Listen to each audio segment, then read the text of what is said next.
C'est officiel. Bamako, on arrive. Si tu fais attention, pas moi je vais te gifler.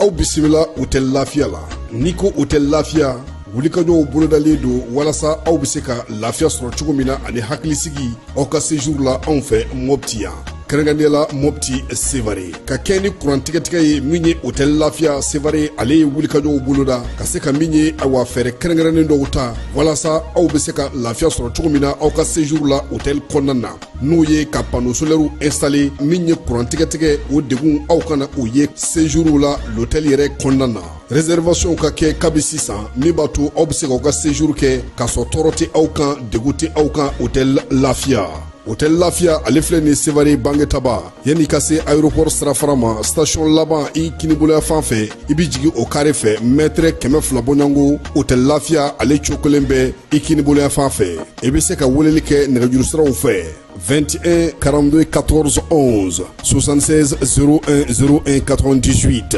66 78 72 04 Hôtel Lafia référence do.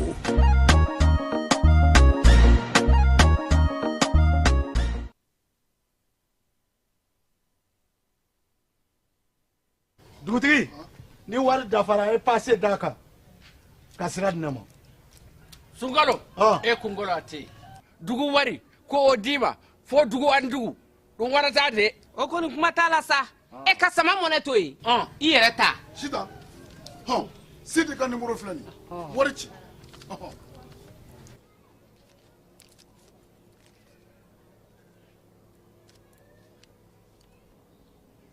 wari sera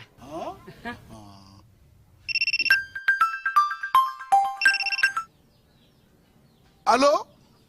i ye wari sɔrɔ o ɲɛna tiɲɛ yɛrɛ la ko ni sama bɛ maa min ɲɛ ko n komi t'i gosi ngonga sama mɔnɛ i yɛrɛ ta a sɔngɔ ka nɔgɔn ni Mali wari ci sira bɛɛ ye dépôt ye fu ye wari bɛ ci fu ni application ye wa bɔsara ye musaka fitinin ye sama mɔnɛ ji ni courant bɛ sara n'a ye crédit bɛ ta n'a ye sanni feere bɛ kɛ n'a ye sama mɔnɛ nin y'anw maliyɛnw ta ye a y'a si filɛ ka nkalon bɔnda.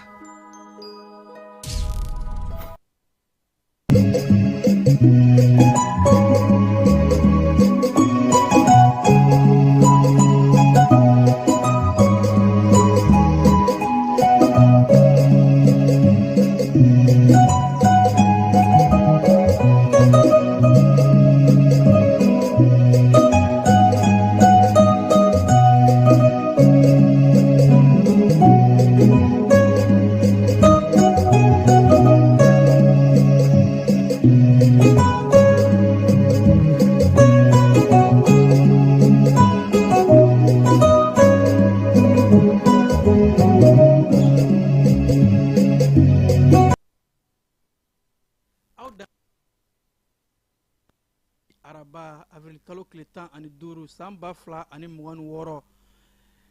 Menakakaw bara jamanakuntigi tɔgɔ la dɛmɛ tara k'a di maaw ma baloko sira fɛ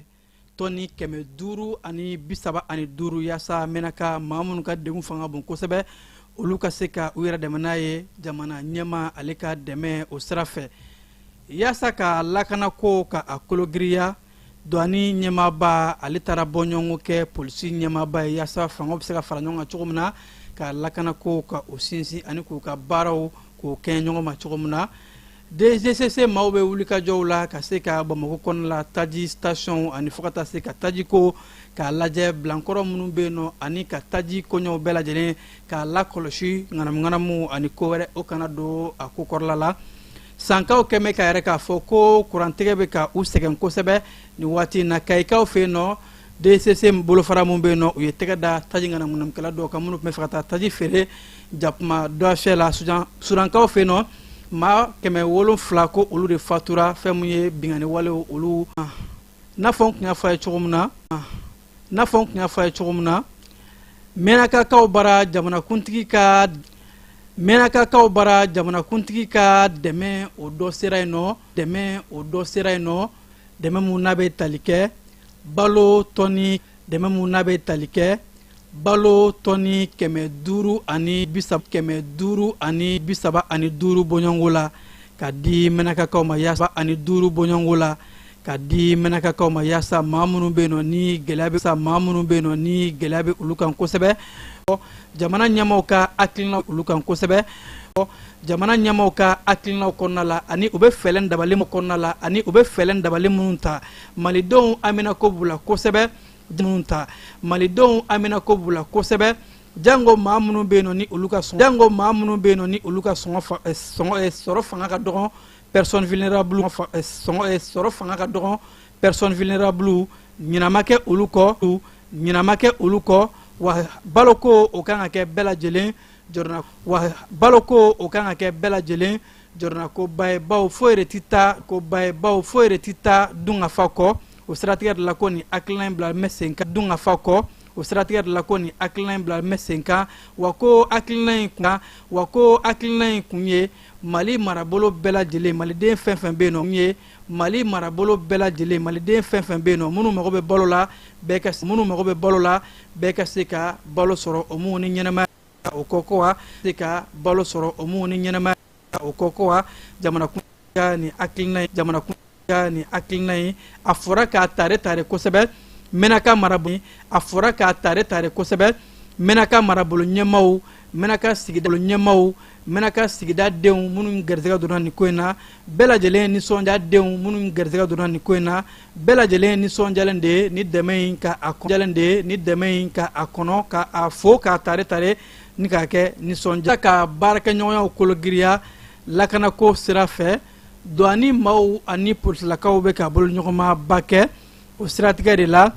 douani ɲɛmaaba ni o ye inspecteur général Cheikh Amala Diallo ye ale ye taama kɛ ka taa bɔ polisi ɲɛmaaba la directeur général de police contrôleur général de police Issouf Kone la ka sanga ni tarata avril kalo tile 14 ye ko nin bɔɲɔgɔnko in a bɛ don badenya ani boloɲɔgɔnma mun ni a bɛ polisiw ani douani ni ɲɔgɔn cɛ ka se ka o boloɲɔgɔnma ka kologiriya o kɛnɛ in kan fɛn mun ye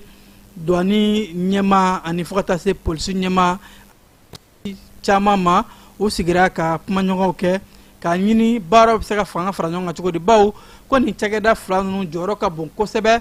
jamana lakanako o sira fɛ jamana musakaw ni douani maaw bɛ o lakɔlɔsi ani ka minɛnjuguw ka olu kɛlɛ polisilakaw fana ka wulikajɔw ka bon duguba kɔnɔ ka lakana sinsin ka binganikɛlaw ni o ɲɔngɔw ka olu kɛlɛ k'a ka kan nin bolofara fila ninnu ni u nafa ka bon kosɛbɛ u ka se ka fanga fara ɲɔgɔn kan ka baaraw kɛ wa ko u ka baaraw a ti taa ɲɔgɔn kɔ sɔrɔ yakubali o kama o siratigɛ de la ni maa fila ninnu ka wulikajɔw kɔnɔna la u ye bɛnkanw ta ani ka wulikajɔw ta k'a yɛrɛ k'a fɔ bɛɛ labɛn bɛ ka se ka baara kɛ ɲɔgɔn fɛ baara mun ni a bɛ kɛ baara kɛcogo ɲuman ni o ye professionnalisme ye ka se ka malidenw ka nafa laɲini ye mun ye bɛɛ bɛ se ka nafa sɔrɔ cogo min na wa ko jamana kɔnɔ jamana ɲɛmaaw ye hakilina minnu di k'a fɔ baara minnu kan ka kɛ cogo min na u bɛna baara kɛ ni o siraw bɛɛ lajɛlen ye ka sanga ni jamanakuntigiba ale yɛrɛ ka hakilinaw ye sɔrɔ bɛ se ka yakubaya hakaja duguba kɔnɔnaw la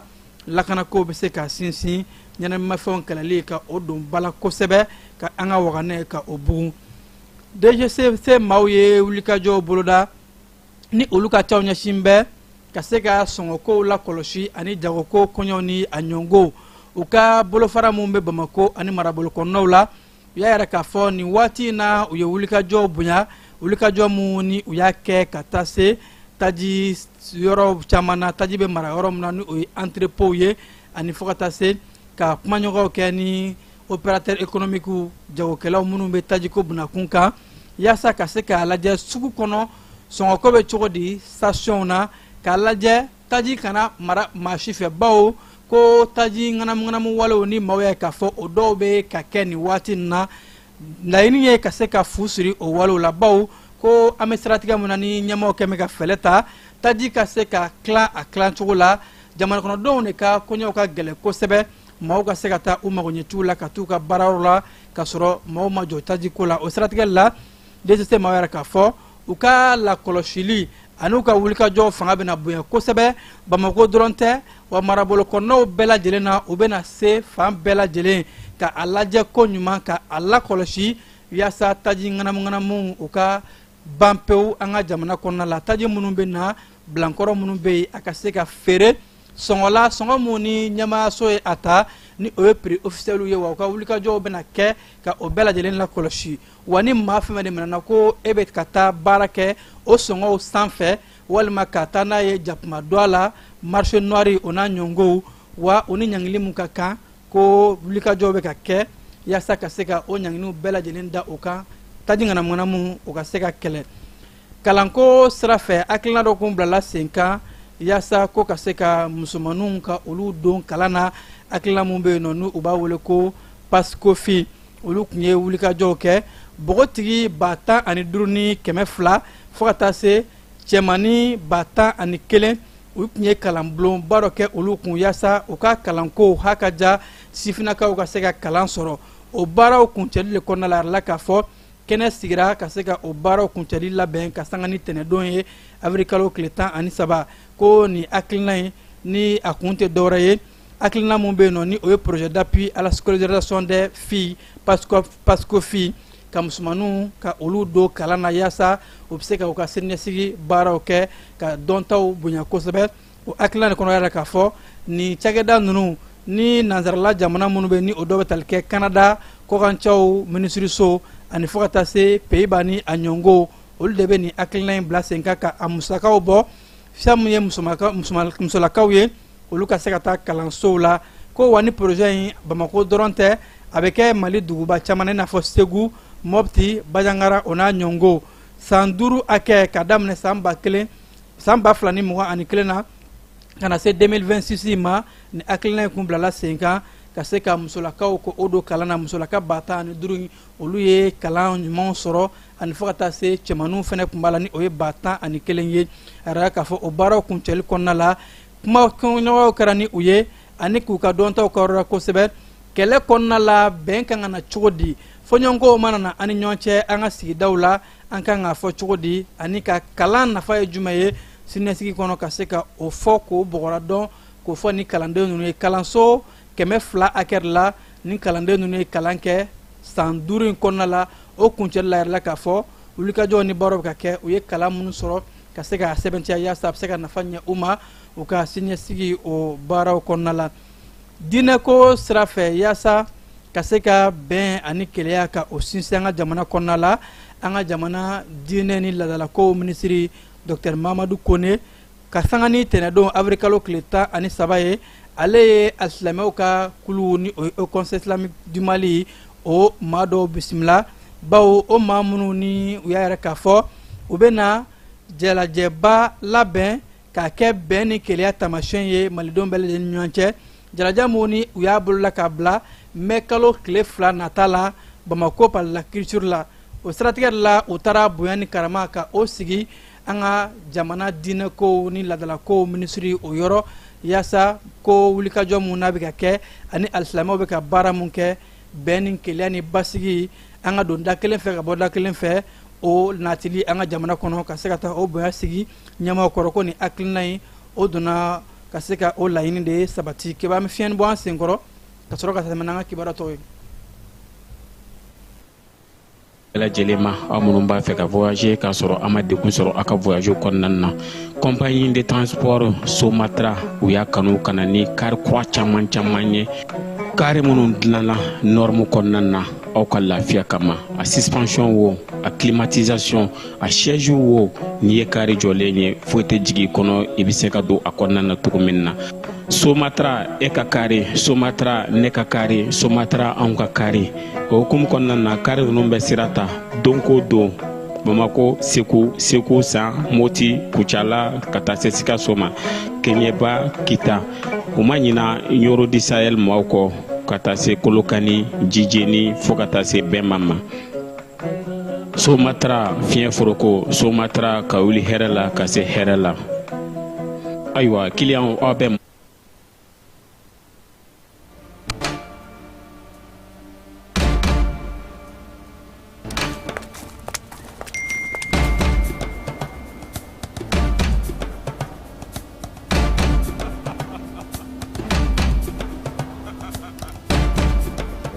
C'est officiel. Bamako, on arrive. Si tu fais attention, moi je vais te gifler.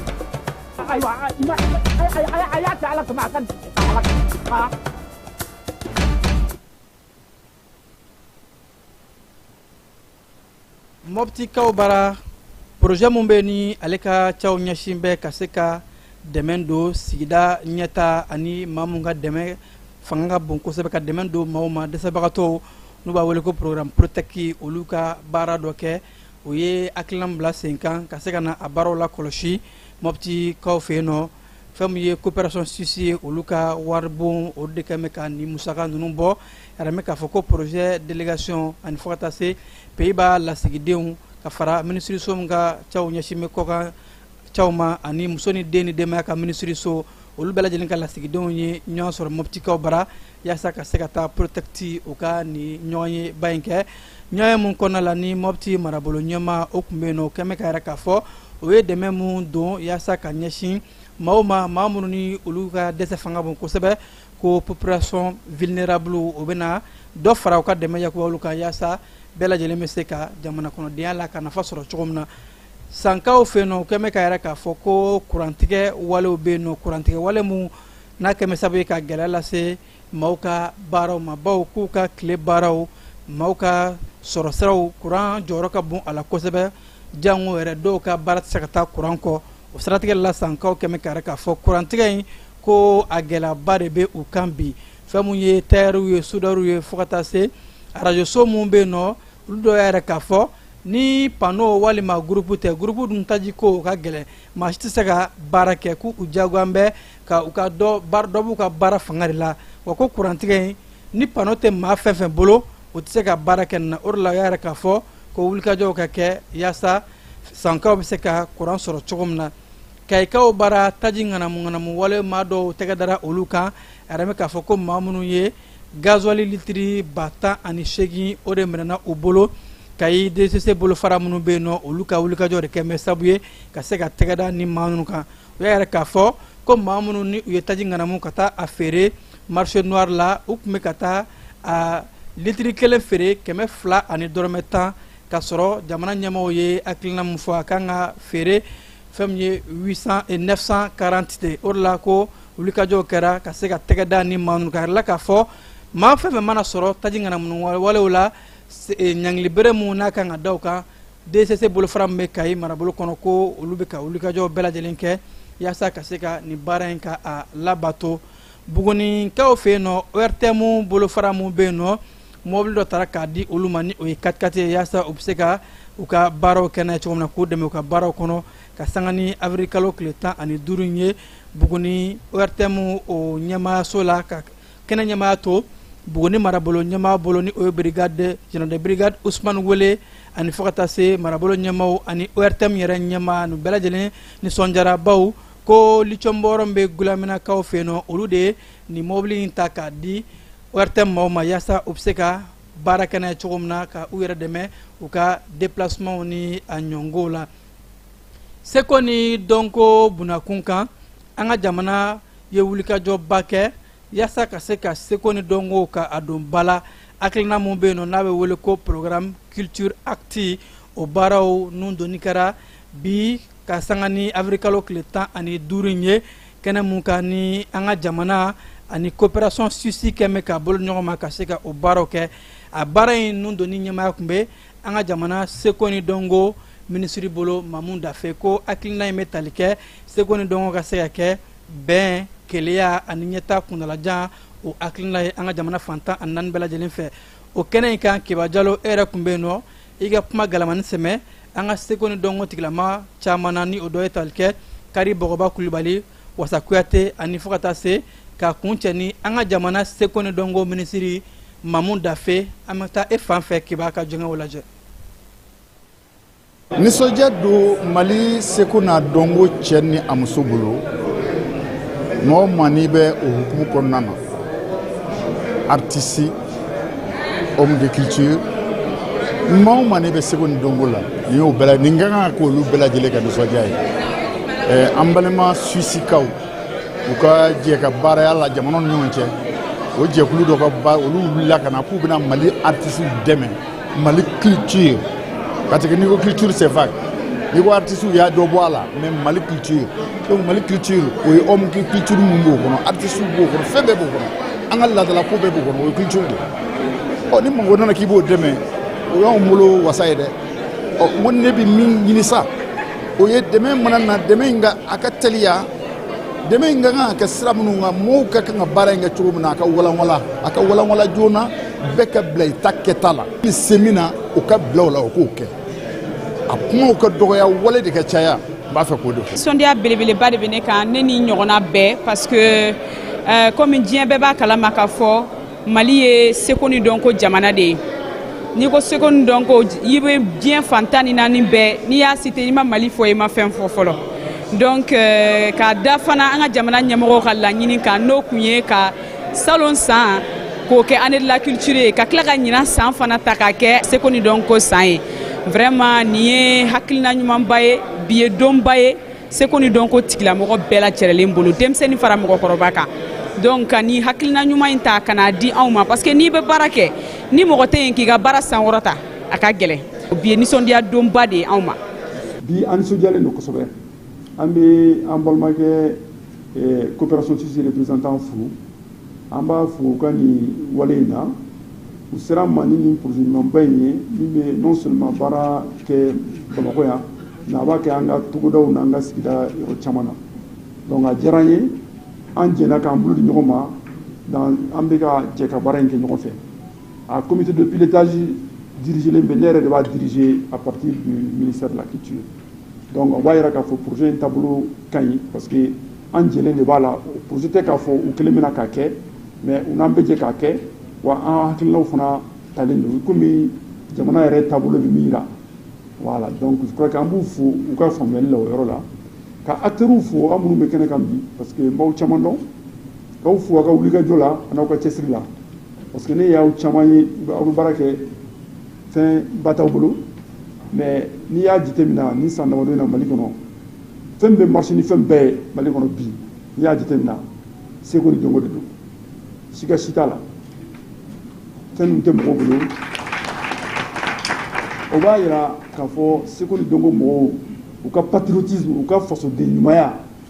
siga t'a la parce que ni bɔlɔbɔlɔ bɛ wuli ko bɛ faso kumabɔ min bɛ se ka théâtre dilan o b'o dilan min bɛ se ka cinéma dilan o b'o dilan min bɛ se ka ɲɔgɔn faamu ni bɛn ni ladamu dilan olu b'o dilan an b'u ye don o don u bɛ wuli an b'a dɔn fana fɛn caman t'u bolo donc ni an jɛɲɔgɔnw nana minnu y'o faamuya k'u bɛna an dɛmɛ o baara ninnu na a ka kan an b'u fo dan tɛ foli min na donc gouvernement tɔgɔ la n b'u fo et puis k'aw encourager aw ka continuer parce que ne b'a dɔn nin bɛna dɔ fara aw ka ko kan parce que projet min don a bɛna lancer u ka experts bɛna expliquer a bɛ kɛ cogo min na mais a mana kɛ cogo o cogo a bɛ dɔ fara aw ka baara kan ko n'i ye n b'a fɔ cogo di n'i ye sukaro fara di kan an balimakɛ Ala ka hinɛ na ale fara ka kan talen de don ko n'i ye di fara sukaro kan ko voilà ko fɛn tɛ bɔ a jɛ la a bɛ dɔ de fara ka kan donc aw tun bɛ baara ɲumanba in kɛ aw cɛsirilen don baara in na donc parce que a mana kɛ cogo o cogo a résultat aw de don parce que wari b'i bolo wari t'i bolo n'i tɛ maliden jɔlen ye maliyɛn debu n'i t'o ye hali ni miliyari tata ka d'i ma nafa si tɛ k'a la mais n'i ye maliden jɔlen ye ni fitini dir'i ma i b'a kɛ fɛnba ye donc ne dalen b'a la ɲɛ bɛ acteur minnu na salle kɔnɔ b'a dɔn a bɛna baaraba kɛ ni fɛn ye donc n bɛ dugawu kɛ ala ka baara in togo kɛ ka ɲa. ni dongo kɔnɔ mandinkaw ka festival mun bɛ yen nɔ ni o festival international de musique mandeng Kelakaw bara mun hakilina bɔra Burama Sumano la. nisɔndiya don Mali seko n'a dɔnko tɛnɛ avrikalo tile 13 ye kɛnɛ mun ni a bɛna taa sigi mandinkaw bara ni ka manden fɔli ani manden seko ni dɔnko ka a yakubaya o kɛnɛ in a ɲɛmaya tun bɛ an ka jamana seko ni dɔnko minisiri bolo Mamu Dafe nka a kun nɔnabilalen don kɛnɛ in kan a ka chargé de mission Adama Koyita fɛ a yɛrɛ k'a fɔ ko nin hakilina in tɛ dɔwɛrɛ ye manden seko ni dɔnko ani manden fɔli mun ni a ye diɲɛ bɛɛ lajɛlen lanisɔndiya ka o yakubaya ka o don ba la wa ko kɛnɛ in kan maaw bɛna taa ɲɔgɔn sɔrɔ manden kɔnɔ yaasa ka se ka bɛn ani keleya ka o yakubaya an ka manden ɲagaw manden fɔliw ani fo ka taa se formation ma atelier jeu concours olu bɛɛ lajɛlen bɛna taa kɛ nin kɛnɛ baden kɔnɔ la ko a bɛ daminɛ fo ka taa se a bɛ taa kuncɛ avril kalo tile 19 halisa seko ni dɔnko kɔnɔna la an ka jamana minisiri mun ka caw ɲɛsin bɛ maliden mun sigilen bɛ jamana kɔkan Musa Atayar ale ye association alako ni u b'a wele fana ko Indiko ni o ye Burkina Faso kulu dɔ ye ani AES ka seko ni dɔnko kuluba don olu mun ni u bɛ ka baara kɛ yaasa AES seko ni dɔnko ka se ka a kɛɲɛ o ɲɛma Mohamed Sise ani fo ka taa se u ka délégation o bisimilara an ka minisiri Musa Atayar fɛ a yɛrɛ k'a fɔ ko ni maa kofɔlen in ale kɛn bɛ AES jamana seko ni dɔnko lasigidenba ye bawo ka AES jamanaw bɛɛ lajɛlen ka culture ka yakubaya o maaba don ko a ka nin bɔɲɔgɔn ye ka taa se Musa Atayar ma a kun tɛ dɔwɛrɛ ye a jɔyɔrɔ mun kɛra buguninkaw bara fɛn mun ye biennale o tamasiyɛn tali k'a di Buguni ma ani fo ka taa se Mohamed Sise an'u ka maaw u bɛ ka wulikajɔ mun kɛ AES jamana seko ni dɔnko bɛɛ lajɛlen ka a fara ɲɔgɔn kan ka a yakubaya wa ko nin kɛnɛ in ka fɛnɛ hakilina mun bɛ yen nɔ ni o de ye Mali tunkarankew ni o ye forum de diaspora ye o kɛnɛba mun ta ko filanan o sigira ni a ye AES jamana bɛɛ lajɛlen lakodɔn ko ni maa ninnu ni o ye lasigidenw ye AES seko ni dɔnko o yera a kɛnɛ kan wa u jɔyɔrɔ bonyana la kosɛbɛ kɛnɛ bɛɛ lajɛlen kɛra yaasa AES jamanaw kɔnɔna la an ye sira minnu bɔ ka seko ni dɔnko o mun ye an tabiyaw o ni an ka fɛnkɔrɔbaw ye olu fana ka se ka kɛɲɛ n'o kɛra bɛn ni keleya o bɛ sɛbɛntiya ani ɲɔgɔn cɛ kɔkankɛyɔrɔ bɛna taa ni an ye surankaw bara maa 700 hakɛ a yɛrɛ k'a fɔ ko olu de bɔnna o ni na susuli walew fɛ ni o ye mugujugu ye drone a yɛrɛ k'a fɔ ko halisa a maa ninnu bɛɛ lajɛlen ye population civile de maa nana maa sumalenw o mun kɛn bɛ gɛlɛyaba ye Sudan jamana kɔnɔna la o de lasera G7 naani tɔnba Nations Unies fɛ k'a yɛrɛ k'a fɔ ko a ka kan kɛlɛ mun daminɛna kabi waati jan ka se bi ma a kɛn bɛ jolibɔn ye wa jolibɔn fanga bonyana ka ɲɛsin population civile de ma ko ni i ye san 2026 daminɛ ninnu ta k'a lajɛ o kalo saba fɔlɔ yɛrɛ kɔnɔna la jolibɔn minnu kɛra a fanga bonyana kosɛbɛ wa k'a ka kan diɲɛ bɛɛ lajɛlen ka se ka fara Sudan jamana kan yaasa ni mɔgɔ buruja wale ni fagali wale minnu bɛ ka kɛ ka ɲɛsin maa nana sumalen ma o baaraw ka jɔ kerecɛn dinɛw ka ɲɛma ni o ye Lion Pape ye ale bɛ taama mun na farafinna jamana kɔnɔ a bɔlen Algérikaw bara ka sanga ni bi dɔn ye avril kalo tile 15 in a bisimilara Camerounkaw fɛ yen nɔ bawo a bɛna taa taama kɛ tile 3 taama kɛ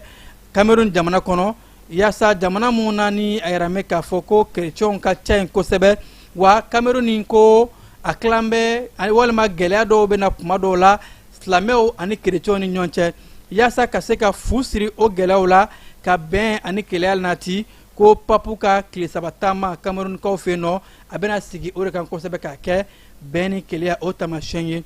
Congo RDC jamana kɔnɔna la kulun dɔ o furuna ji mun bɛ yen nɔ n'u b'a wele ko Lac Tanganyika ni ka maa 30 ɲɔgɔnko k'o bɔnɛ ani na yɛrɛ k'a fɔ ko in kɛra ka sanga ni avril kalo tile 13 ye ko kurun ka lamalamali ji kɔnɔ o de kɛra sababu ye ani fiɲɛ juguba dɔ de wulila ka kurun lamalama ni ka kurun dafiri maa minnu tun b'a a kɔnɔ maa 30 ni kɔ ninnu ka a bɛɛ lajɛlen ka o daji o de bɔra ka bin jamana ɲɛmaaso u ka kibaruya sɔrɔ o sen fɛ. Afrique du Sud jamana y'a yɛrɛ k'a fɔ olu bɛna lasigiden sigi lasigiden mun ni u b'a kɛ Amérique lasigiden ye wa ko maa mun don o ma suganti ten tɔ maa in dɔnnen don kosɛbɛ a ka cɛsiri ni a ka wulikajɔw la ni o ye Aurélien Meyer ye ko o bɛna o de kɛ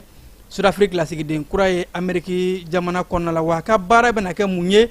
gɛlɛya mun bɛ Sud-Afrique jamana ni Amérique ni ɲɔgɔn cɛ ka a ɲini ka basigi ka o lanati bawo ko maa mun don a bɛ Amérique jamana dɔn wa a bonyanen don fɛnɛ bawo ko ka sanga ni Sud-Afrique ni Amérique fami ɲɔgɔn kɔ ko jumɛn de la Sud-Afrique de damakasi sɛbɛn don Israël kama Nations Unies tɔgɔ la bawo ko Israël ye jolibɔn wale ni a ɲɔngo silasaw kɛ ka ɲɛsin farafin jɔnya tile waatiw ma ka ɲɛsin farafindenw ma o wale mun ni damakasi sɛbɛn donna la ni Amérique jamana ɲɛmaa Donald Trump y'a yɛrɛ k'a fɔ ale ma sɔn o walew ma ko o furugufurugu ni o gɛlɛya de bɛ Sud-Afrique jamana ani Amérique jamana ni ɲɔgɔn cɛ nka ko ni maa ye ni o lasigiden ye a dɔn bɛ kosɛbɛ Amérique jamana ɲɛmaaw fɛ ani a ye wulikajɔ mun kɛ a sigilen k'a kɛ lasigiden ye Sud-Afrique jamana b'a jigiya de a ka se ka kɛ basigi karamɔgɔ ye jamana filaw ni ɲɔgɔn cɛ. Haïti jamana kɔnɔna la yuruguyurugu ni dunkojuguya kɛlɛli walew o bɛ sen na maa 9 ɲɔngo olu tan bɛ o jɔ kiiritigilamaw ɲɛkɔrɔ maa minnu n'a bɛɛ lajɛlen ye jamana marabagabaw ye o dɔnnen don bawo a yɛrɛ mɛn k'a fɔ ko ni maa ninnu u nɔ yera wale dɔ la wale minnu n'a kɛra ka jamana kɔnɔdenw la funteni ni maaw bɔra wa ni maaw ka bɔli kɛra sababu ye ka maa 30 ɲɔngo ka o bɔnɛ ani na ka fara yuruguyurugu ani ko wɔɔrɔw kan ko o bɛna to u jɔ kiiritigilamaw ɲɛkɔrɔ o siratigɛ de la ni maa ninnu bɛɛ lajɛlen bɛ kiiritigilamaw ɲɛkɔrɔ ka se ka larawuli kɛ a ko in na ka sɛgɛsɛgɛ k'a lajɛ maa 30 ninnu sakun kɛra jumɛn ye ani maa caman minnu joginna ka se ka a kiiri tigɛ. Amérique jamana ɲɛmaa Donald Trump y'a yɛrɛ k'a fɔ ko yɛlɛma donna kow la bawo kwaji cɛmancɛ sira mun bɛ yen nɔ ni o ye Détroit d'Ormuz ye ni Iran de kun kɛ mɛ ka a sira in tigɛ an bɛ don min na ko bi a yɛrɛ k'a fɔ Amérique jamana ye yɛlɛma don ko la bawo ko sira in tigɛlen don Amérique jamana de fɛ bawo Amérique jamana kɛmɛ k'a yɛrɛ k'a fɔ ale bɛ sira in minɛ fo Iran ka sɔn u ka nucléaire mugujugu in k'a fɔ k'u t'a la ka o ko bila ka bin Iran dun kɛmɛ k'a yɛrɛ k'a fɔ petu foyi tɛna to olu k'u ka nucléaire ko kuma bila ka bin nka ka sanga ni bi don ye Iran kaw kɛmɛ k'a yɛrɛ k'a fɔ ni Américains ma Détroit d'Ormuz labila Iran bɛ na mer Rouge yɛrɛ bɛɛ lajɛlen de minɛ ji mun ni a nafa ka bon kosɛbɛ ko ka se k'o kɛ Amérique ka ni minɛli kun ye a yɛrɛ mɛn k'a fɔ ko Détroit d'Ormuz minɛni bɛ kɛ gɛlɛya wɛrɛ ye tajiko ni gaziko olu bɔlen kɔfɛ a la k'a bɛ sɔn ka kɛ baloko gɛlɛya yɛrɛ ye ka ɲɛsin diɲɛ kɔnɔ maa 40,000,000 akɛ ma jateminɛlikɛlaw ka fɔ la bawo yɛrɛ k'a fɔ ko diɲɛ nɔgɔ mun bɛ kɛ ka cikɛlaw ka ciw kɛ a fanba bɛ tɛmɛ ni Détroit d'Ormuz kelen in de kɔnɔna la ko cikɛlaw olu ti ka nɔgɔw sɔrɔ tajiko gɛlɛyalen don wa ni Détroit d'Ormuz in ma labila fɛn mun bɛna fara tajiko gɛlɛya kan ko o de fɛnɛ bɛna kɛ baloko gɛlɛya ye ka fara nin bɛɛ lajɛlen kan maa minnu ni olu bɛ ɲinili kɛ kosɛbɛ o dɔw bɛ ka jɔyɔrɔ daminɛ nin na ko a ka kan kumaɲɔgɔnya mun ni a daminɛna Amérique jamana ani Iran ni ɲɔgɔn cɛ yaasa mugu ni kisɛ ka se ka jɔ o kumaɲɔgɔnya ninnu ni bɛnkan kuma sɔrɔ Pakistan kɔnɔ kumaɲɔgɔnw ka se ka daminɛ ko kura ha ka ja k'a ɲini bɛnkan kelen ka se ka sɔrɔ basigi ka se ka nati ni siraba in na o min bɛ kɛ sababu ye ka lafiya lase diɲɛ kurukara o ma an ka wula in na kibaruya bɛ kun cɛ nin yɔrɔ in de la ka aw fo k'aw ko ɲuman dɔn aw minnu kun sɔgɔnbɛ ja ni kunnafoni sira bɛɛ lajɛlen na an ni ce ka anw suganti yaasa ka se ka kunnafoni sɔrɔ Mali ani diɲɛ kan kibaruyaw lasera aw ma balimakɛ Famara Berete fɛ nɛgɛ karafew tun bɛ Keba Jalo bolo a k'an bɛn waati wɛrɛ. Agence Dunia Travers Service a ko a bɛ bonyamasegin foli kɛ ka ɲɛsin a ka sango hijidenw ma aw minnu ye danaya ta ka d'a kan aw ka hiji labɛn ni a kɛcogo ɲuman na. N'an taara hɛrɛ la ka segin hɛrɛ la dumuniw ka ɲi bɛrɛbɛrɛli ka ɲi n'an mago bɛ diɲɛ fɛn fɛn na